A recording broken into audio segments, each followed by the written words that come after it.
Au MIFA d'Annecy, on peut rencontrer tout le petit monde de l'animation. C'est ici, sur ce gigantesque marché du film, que naissent les projets, souvent entre deux petits fours. Le pôle Images Magélis d'Angoulême y est particulièrement présent afin de défendre le travail de la vingtaine de studios d'animation de la ville.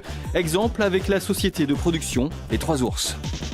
D'abord, c'est l'occasion de rencontrer des gens qu'on n'a pas forcément l'occasion de rencontrer durant l'année, notamment quand on a des partenaires étrangers. J'ai rencontré des Suisses, des Anglais, des Hongrois, enfin voilà, un petit peu partout, surtout des partenaires européens essentiellement.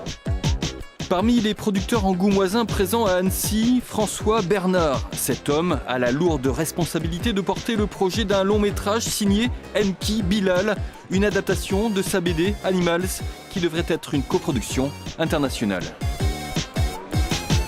Il y a une conversion de l'album graphique vers le cinéma, c'est-à-dire qu'on ne fait pas un copier-coller. Ça ne sera pas un dessin animé dans le sens conventionnel du terme, tel que l'on voit ici pour l'essentiel. Il y a de l'animation, des techniques d'animation qui sont au service de ce film, mais depuis le début, c'est un film qui sera hybride. Autre société qui veut trouver des partenaires à l'international lors de ce MIFA 2012, c'est le studio angoumoisin Blue Spirit.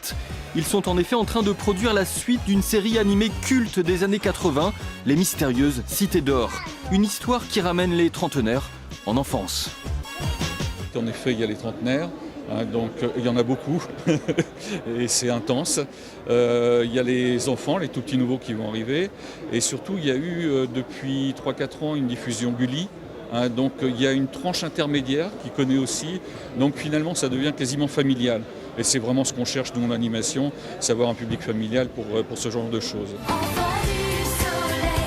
Et cela devrait être un carton. Déjà des dizaines de milliers de visionnages sur le net pour les premières nouvelles images d'Esteban et ses potes. 78 épisodes de 26 minutes sont en cours de fabrication et un long métrage devrait suivre.